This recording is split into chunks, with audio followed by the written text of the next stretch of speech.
our next guest, Mike Lofgren, spent 28 years working in Congress, the last 16 of them as a senior analyst on the House and Senate budget committees. Brave soul. He left frustrated by all that gridlock and wrote an article in his new life as a private citizen entitled Goodbye to All That, Reflections of a GOP Operative Who Left the Cult. That kind of went viral, so he wrote The Party Is Over, how Republicans went crazy, Democrats became useless, and the middle class got shafted. And his new book, which we'll be discussing today, is entitled The Deep State: The Fall of the Constitution and the Rise of a Shadow Government. First of all, Mike, thanks for joining us. Good to be here. So let's talk about your book for a second, which I've been reading with great pleasure. The Fall, or maybe pleasure is the wrong word, but interest. The Fall of the Constitution and the Rise of a Shadow Government may sound a little conspiratorial to some ears. What do you mean by that? It's for one thing, it's not conspiratorial at all. This is stuff that's going on right in front of us. We know the names of the people. They're not hiding. If they're hiding, it's in plain sight.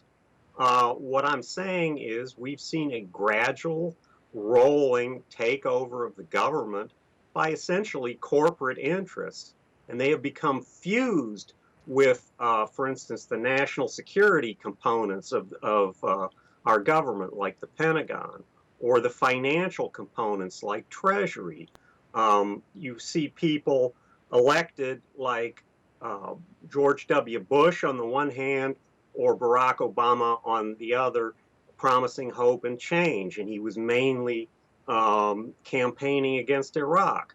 But who does he put in as Secretary of Defense? Bob Gates, the same guy who was Secretary of Defense for George W. Bush, and the guy who helped engineer the surge that Obama was very critical of. When I heard that Gates would be the appointee, I thought, okay, it's all over. And it's the same thing in the financial field, whether you have Hank Paulson working for George W. Bush at the Treasury, or Tim Geithner for Obama. Their ideas about what the economy needs are basically similar, and they handled the bailout in a similar fashion. Yeah, so I guess I think about this a lot, and share your concern. I guess you might say then that to the extent it's a conspiracy, it's just in the sense that it's, to use that old phrase, a conspiracy of shared values. That there's a common. But what is that? Is it just a sense? Is it just a collegiality among a small group of people in both parties who know each other? Is it a consensus viewpoint that can't be shaken no matter what message an election seems to send? Is it all of the above? Oh, it's definitely all of the above. Plus, I think these people are smart enough to know where their financial interests are aligned, and it may be very good for them financially in the short and medium term to follow the policies that we do. It is not good for the country as a whole and for the average citizen of the country. Was it a good thing for Halliburton and its shareholders to get $30 billion worth of contracts for invading Iraq? Well, yeah, but we lost $1 trillion down the tubes for a totally futile invasion. Plus the interest costs on that for Republicans who obsess about the debt and the deficit is another $300 billion. So you compare the 1.3 trillion versus the 30 billion, and you see how the ratios work. It's a small number of people whose interests are aligned one way, and a very disorganized public whose pockets are essentially being picked for these operations. So you describe in your book, we're talking with Mike Lofgren, author of The Deep State. You describe in your book, you wax lyrical about Washington, D.C., where there is an entire industry built around things like think tanks and defense industry and influencing the political process and so on. Is this what the deep? Is this the capital of the deep state more than it is, in a sense, the capital of a democracy? Is that what you're saying? Well, I thought I waxed cynical rather than lyrical, but I'll accept that. Yeah, it is the capital of the country, but it's also the capital of all the influence peddlers in the think tanks, many of which, if not most, tend to get their money from big corporations, of the military industrial complex. It was interesting after the fall of the Soviet Union, I would have expected the military industrial complex to weaken, but instead it strengthened. And a symbol of that was companies like Lockheed and General Dynamics moving from the West Coast to the Washington suburbs. Northrop Grumman is another example. They want to be where the action is. So, yeah, and I guess I don't want to get off the waxing lyrical thing, but I liked sentences like Georgetown, where the old elite used to work, had too many elegant but cramped townhouses with inadequate wiring, tasteful but worn Persian carpets, and an aura of ever so slightly shabby gentility, characteristic of the traditional Eastern establishment. You contrast that with the big McMansions springing up in the outer boroughs of Virginia, Maryland, and so on. To me, that's almost emblematic of an old order, or a visual representation of an old order that was aristocratic in nature, but being replaced by a sort of explosively growing, unrestrained corporatism. Is that a fair takeaway, you think? I think so. You get the 12,000 square foot McMansions. You get many a 7 Series BMW that's circulating on the Beltway right now was bought from contracts having to do with more or less what we have now, permanent war. Or if it's not that, it's the permanent campaign. And Citizens United has exacerbated that. I should have perhaps written more about that in the book, that we have people like pollsters, consultants, and so forth who live off a permanent 24/7 political campaign. And what does that mean? It means there's no time to actually govern. Well, not only does it mean that, and I certainly agree with you on that, Mike Lofgren, but it also means that the intellectual span of every elected official, and the attention span is devoted many hours a day in most cases to associating with and asking money from the wealthy and powerful. And I've got to imagine that even the most idealistic, let's say, member of Congress or the Senate who comes to Washington with the best ideals is going to have their viewpoint severely distorted if they spend 4 hours a day, as is recommended to new members of Congress, raising money from the wealthy. They're going to get a certain view of the world that is not reflective of the needs and interests of the public as a whole. Well, What do you that's think? right. That's right. I mean, that equates to, in some cases, 40% of the time they should be spending either in committee, learning issues, or debating on the floor, or developing legislation. They're spending dialing for dollars, begging money from rich people. And, they're not that much different from any of us. However much they give ideological speeches on the floor, the 1 minutes in the House, or morning business in the Senate.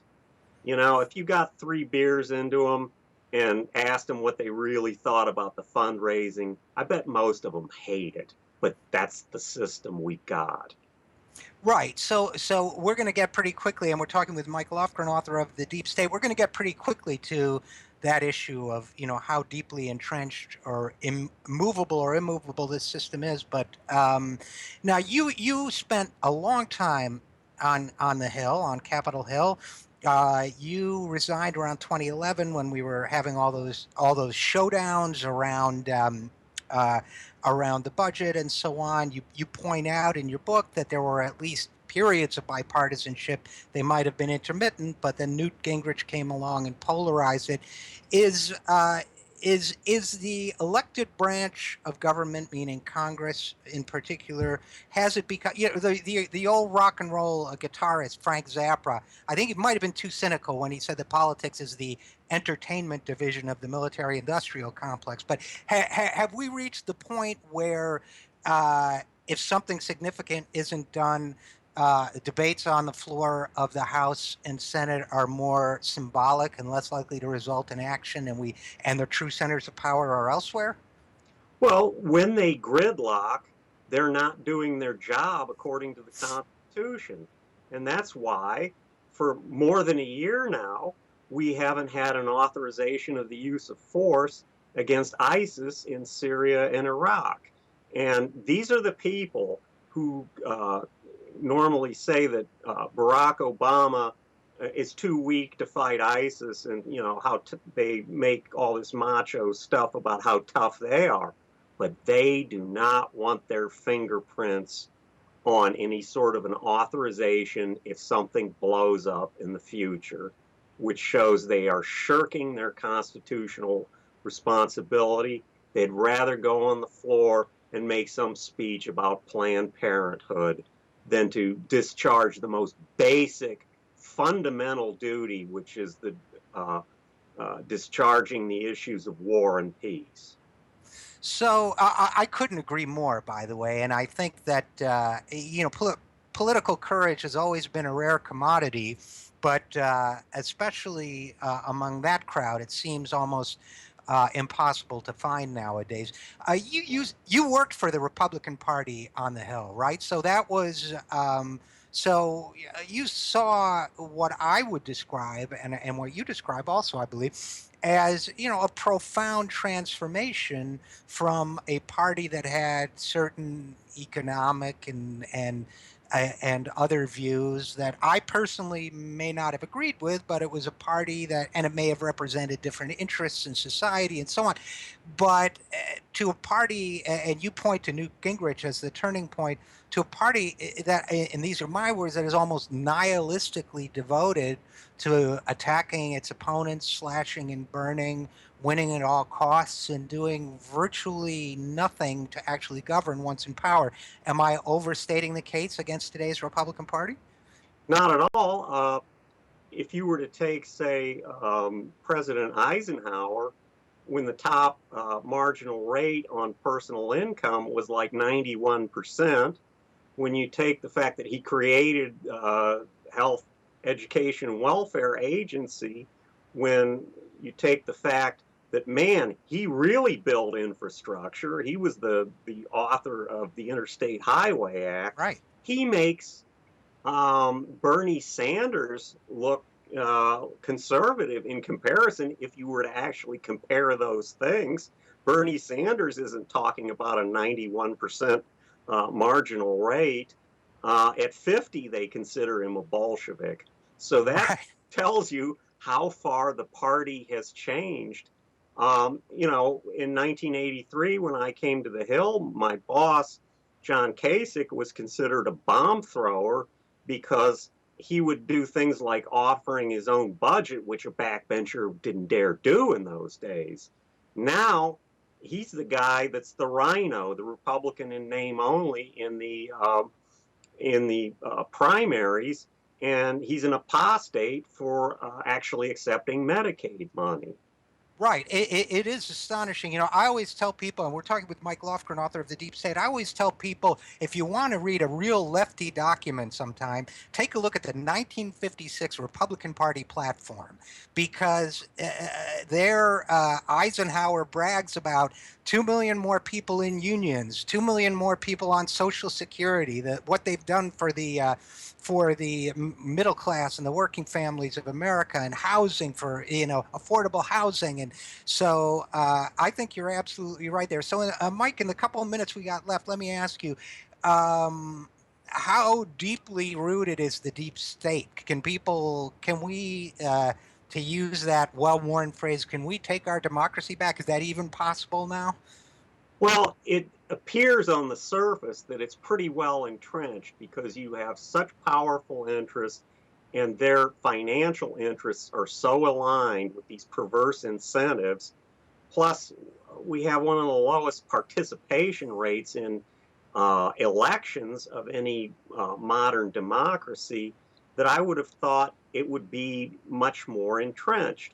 But really, when you think about it, we've had that. We had that before in the Gilded Age, and farmers in Nebraska and coal miners in West Virginia and rose up and said, no, we're not going to take it anymore. And they got wage and hour laws and prohibitions of child labor, and the women got the vote.